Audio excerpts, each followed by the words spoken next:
Shalom, Israel. I'd like to begin this sit down by saying Barakatah Yahweh, Ba'asham Yahweh Shai, Ba'asham Rakwa Hakadash, double honors to the apostles and elders, a great millstone that rule well, and salutations to the sincere Akim that push this truth and no due diligence and sincerity. Hey, man, this is just a very quick sit down around Esau Edom and his witchcrafts. Now, if you're familiar, brothers with children might be familiar with this term IVF, which stands for in vitro fertilization. Yeah, IVF stands for in vitro fertilization, and it is a process that has been around for a minute, whereby Esau Edom treats couples that are not able to bear children the BAU, business as usual way, through sex, through direct sex. So what he does is he has a practice known as in vitro fertilization, aka IVF, whereby the egg and the sperm are extracted from the male. The male does his business and gets the sperm ready, and the woman has the egg extracted from her. Then they then infuse the egg with the sperm outside of the woman's body and then implant it into her surgically, man. And have her nurture the womb. It's pretty much, like a pod baby. Like what you saw in the Matrix. If I know, I'm sure every brother's watched that movie by now. Yeah, man. That's exactly what Esau Edom was pushing, man. You see, this website here gives you a definition of the term. This is part of Esau Edom's witchcraft. In vitro fertilization, IVF, is a complex series of procedures used to help with fertility or prevent genetic problems and assist with the conception of a child. During IVF, or in vitro fertilization, mature eggs are collected, retrieved from the ovaries, and fertilized by sperm in the lab. Then the fertilized egg embryo or eggs embryos are transferred to a uterus. One full cycle of IVF takes about 3 weeks. Sometimes these steps are split into different parts and the processes can take longer. And essentially, what Esau Edom does is that he gets the mother to take all sorts of drugs and vitamins to make sure that her body is a suitable host for the re entry of the egg fertilized by the sperm. IVF is the most effective form of assisted reproductive technology. The procedure can be done using a couple's own eggs and sperm, or IVF may involve eggs and sperms from embryos from a known or anonymous donor. So if you want to have sometimes people get into that mix and matching of babies, making designer babies. This is the process they follow in vitro. Yeah, fertilization. In some cases, a gestonial carrier, someone who has an embryo implanted in the uterus, might be used. Your chances of having a healthy baby using IVF depend on many factors such as your age and the cause of infertility. In addition, IVF can be time consuming, expensive, and invasive. If more than one embryo is transferred to the uterus, IVF can result in a pregnancy with more than one fetus, multiple pregnancy. Your doctor can help you understand how IVF works, the potential risks, and whether this method of treating infertility is right for you. So essentially, a lot of these career women, these demonic career women go through this process, man, because of the fact that, you know, it says it right here. They get too old. Sometimes IVF is offered as a primary treatment for infertility in women aged over 40. When the majority of these women, start having their children, sorry, at the age of 40. Yeah, when they're worn out, finished, their body is done out, the eggs are dried up. Then they decide that they finally want to settle because they're getting to the age when their body is starting to make them aware that they're getting old, they're breaking down, and they need to be looked after. These are some of the spells and the forms of witchcraft that this devil pushes forth upon the face of the planet Earth, and why everyone looks at this man like he can't be stopped, man. Hey, the book of Genesis, the 11th chapter and the 30th verse, however, reads. Let's start from Genesis 11 and 31, right? So it says here, and Terah took Abraham his son, and Lot the son of Haran his son, and Sarai his daughter-in-law his son, Abraham's wife. So Abraham and Sarah where pretty much, let's read it again. And Terah took Abraham his son, and Lot the son of Haran his son's son, and Sarai his daughter, his son Abraham's wife. So Abraham and Sarah were technically related, man. You know, and they went forth with them from Ur of Chaldees to go into the land of Canaan, and they came unto Haran and dwelt there. You know, so Abraham, and his wife Sarah were intertwined. It was the spirit ultimately, because, hey, if you know that the history which we're gonna get into, Sarah, his wife, couldn't conceive, so Abraham had to have his initial seed through what's her name again? Hagar, Hagar, Salakia. The name escaped me for a moment. Hagar, and that's where you get Ishmael, the first of Abraham's 8 sons. This is Genesis the 25th chapter, verse. Salakia. This is Genesis the 25th chapter. This is what I'm looking for now. Salakia. Okay, just give me a second. Yeah, Salakia. I was in there earlier. This is Genesis the 11th chapter, and I'm gonna go straight to the point.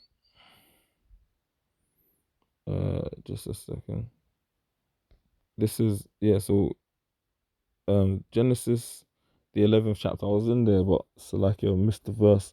Genesis the 11th chapter, verse 30. But Sarai, who was Sarah, was barren, and she had no child. Let's look into the word barren. So this is before the days of all of this witchcraft, IVF, and all the rest of it. I guarantee you, Esau Edom, if you could have, and if Sarah would have trusted the Edomites enough back then, he would have, and he had that technology, he would have requested that form of technology, that in vitro technology, and would have used that in order to birth Isaac, man. But what did the Lord do? We're gonna get into all of that. This is Al-Kar, barren, sterile, pretty much unable to have children, man. Sarah's body wasn't able to bear children. And hey, the Lord visited Sarah and told her this. Just a second.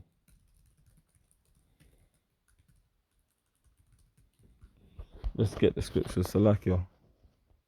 Just want to get the main reference points. This is Genesis, the 21st chapter, verse 1. And the Lord, Yahweh Basham Yahushua, visited Sarah, and as he had said, and the Lord said unto Sarah, as he had spoken. For Sarah conceived. So, initially Sarah was told that she was going to bear a child, man. In Genesis, the 18th chapter. In fact, you know what? For the edification, just a second. Genesis, the 18th chapter. And I'll go straight to the point. Just a second. Genesis 18. Let's go to the point. Verse 2. And he lifted up his eyes and looked, and lo, lo, 3 men stood by him. And when he saw them, he ran to meet them from the tent door and bowed himself to the ground and said, My Lord, if now I have found favor in thy sight, pass not away, I pray thee, from thy servant. These were angels, man, that Abraham saw. And I will fetch thee a morsel of bread and comfort your hearts. After that ye shall pass on, for therefore are ye come to your servant. And they said, so do, as thou hast said. And Abraham hastened into the tent unto Sarah, and said, Make ready quickly 3 measures of fine meal, knead it, and make cakes upon the hearth. So he said, Hey, make our guests some treats quickly. And Abraham ran unto the herd, and fetched a calf tender and good, and gave it unto a young man, and he hasted to dress it. So you got a calf, a fine calf, from the flock for the men, also the 3 men. And he took butter and milk and the calf which he had dressed, and set it before them, and he stood by them under the tree, and they did eat. And they said unto him, Where is Sarah thy wife? And he said, Behold, in the tent. And he said, I will certainly return unto thee according to the time of life. And lo, Sarah thy wife shall have a son. And Sarah heard it in the tent which was behind him. Now Abraham and Sarah were old and well stricken in age, and it ceased to be with Sarah after the manner of women. So Sarah pretty much was up in age to the point where, carnally, she weren't going to be having no children, man, because her eggs were dried up. She was basically past the age of her flower, the flower of her age, Salakio.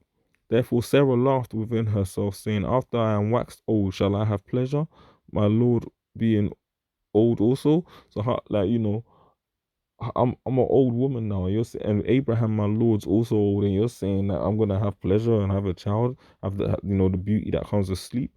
And the Lord said unto Abraham, wherefore did Sarah laugh, saying, shall I surely bear a child which I'm old? Is anything too hard for the Lord? At the time appointed, I will return unto thee, and Sarah that Salakia, according to the time of life, and Sarah shall have a son, Abraham's wife. You know. Then Sarah denied, saying, I laughed not, for she was afraid.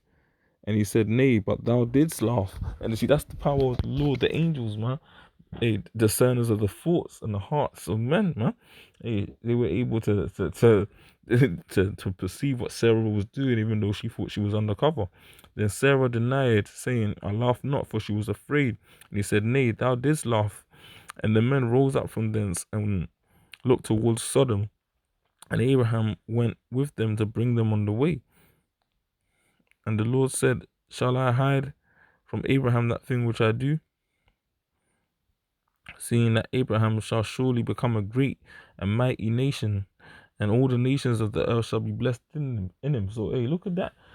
Through the lines of Abraham, Isaac, and Jacob, Isaac came through Sarah as a miracle baby, because the angels of the Lord told Sarah, hey, you've been barren historically, but we're going to open up your womb and allow you to the Lord selected. The Lord is going to open up the womb and allow you to bear children.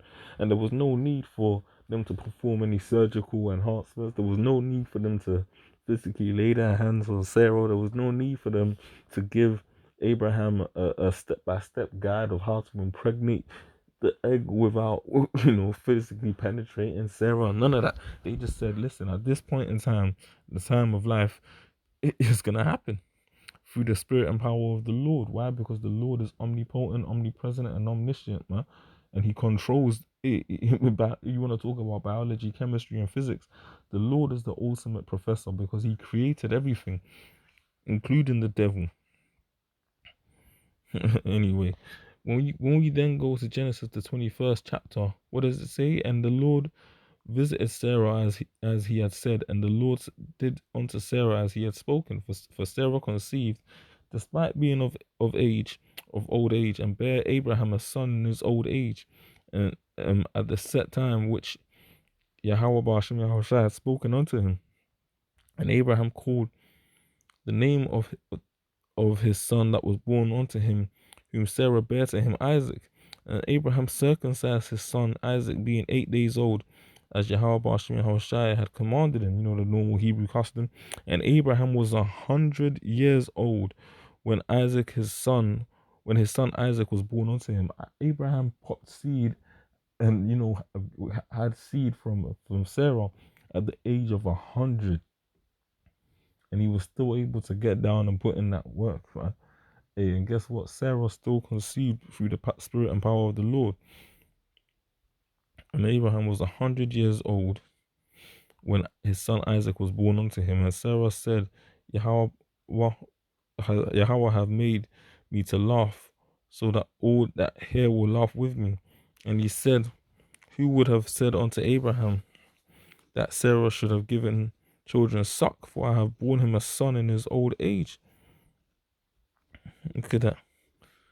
Look at that. And the child grew and was weaned, and Abraham made a feast the same day that Isaac was weaned. I mean, hey, man, this is the spirit and power of the Lord, man. When Yahweh Shai himself was on the scene, look at the miracles. He healed the maimed, the blind, lepers. A woman with an issue of blood touched his garment. I believe it was the woman that touched his garment. But there was a woman with an issue of blood, and she was immediately healed from touching the Lord, man. No surgical procedures, nothing. But this man, because of the fact that he's wiser than Daniel, as the scripture says, just a second. He's been blessed with a lot of wisdom. But on the left-hand side, Ezekiel 28:3, behold, thou art wiser than Daniel, talking about the wicked. There is no secret that they can hide from thee. Esau Edom, as the ruler of this society, is wise, man, especially in his wickedness. Ultimately, yes, the Lord is bringing him down, but he's created technology to where he can extract, essential parts of the sexual procedure, the egg and the sperm, and impregnate a woman by fusing them within, his labs and with his technology, and inserting those components back into a woman, man. You gotta understand that this man is is a wicked scientist, man. He's chopping rods and turning them into sexual organs for women. He's messing with Adam's apples. He's pushed the alphabet gangism at an all-time high, because this man, at the end of the day, is Frankenstein, man, himself, man.